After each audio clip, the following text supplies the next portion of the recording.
At bago nga kami maglaro, pupunta nga kami sa lugar na aming paglalaruan dahil nga dito sa aming bahay ay talaga nga naman masikip. Kaya naman lalabas nga muna kami para doon nga muna kami makapag-content. Cheris, akala mo vloggeries nga talaga.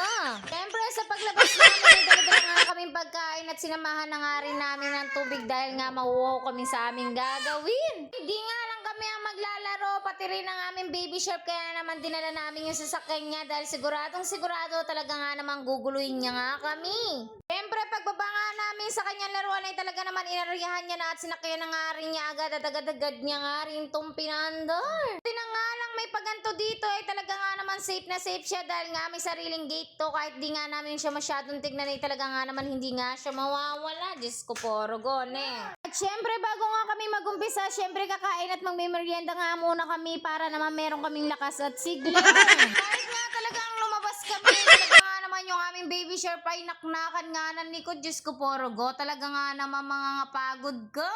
Syempre yung aming baby shark nga ay talaga nga naman caring-carry na nga niya mag-drive ng 4 wheels. Diyos ko po, Rogone, buti pa yung aming baby shark nakapag-drive na ng 4 wheels.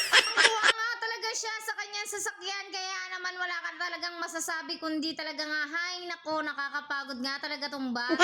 Diyos ko po, Rogone. Nakikita nga niya magigings kami, talaga nga naman hinahatak niya yung kanyang sasakyan para naman ilipat dito sa kabilang karsada yung kanyang sasakyan. Diyos ko po, Rogo, kahit bako-bako, talaga nga naman lilipat niya yan. At talaga nga naman na naglalatag na nga sila ng mga baso ay talaga nga naman gustong-gusto na nga rin yan tumulong ay talaga nga naman bata ng kasipo. Nga niyang naalala yung sasakyan niya, iniwan niya nga dito, kaya naman Diyos ko po, Rogo, binalikan niya nga, kaya naman nakita siya ng kuya niya, inahon. Talaga nga naman sa sobrang kakulitan ay talaga nga naman, ewan ko kung di ka mahilo. Talaga nga naman di siya nakapatubiling paandarin to, kaya naman kahit hirap na hirap nga siya at nagtutulak siya, pinaandar nga niya. Diyos ko po, Rogo, nga matalinong bata siya ay talaga nga naman bumaba siya, tinatak-hatak nga lang niya dahil nga naman pag inatak niya ay talaga nga naman maandar. Kapag kasakay nga siya, Diyos ko po, Rogo, hindi siya makaahon-ahon. Nga niya talagang pagmasdan, lalo na pag gantong bibong-bibo siya, ewan ko na nga lang kung di ka nga lang din mangukulitan nga sa kanya. At kuya niya nga talaga ang lagi niyang kinukulit at talaga nga naman busit na busit nga sa kanya. Kuhang-kuha nga niya yung inis ng dalawa.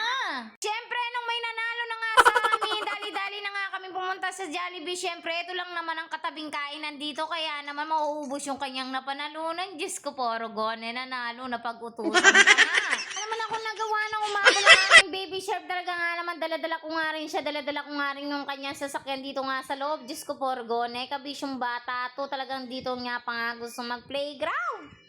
Talaga nga naman sa loob ng Jollibee, talaga nga naman pinapaandar niya yung sasakyan niya, talaga nga naman bata to, sobrang kakulitan ng meron nga siya. Tama nga din, may bata nga lumapit sa kanya, kaya naman todo basikat nga ang aming baby chef para ipakita ang kanyang sasakyan. Matagal nga rin kami naghintay dito, kahit naman konti yung pila dito ay talaga nga naman ang daming ino-order ng iba, kaya naman natagalan nga talaga nga kami. Nga talaga ang aming ate ay hindi napalusot ng kainisan at kayamutan dahil nga sobrang tagal nga ng aming order. Diyos ko po, Rogone. Talaga nga naman kapag matagal ang iniintay mo, nangangayamot ka.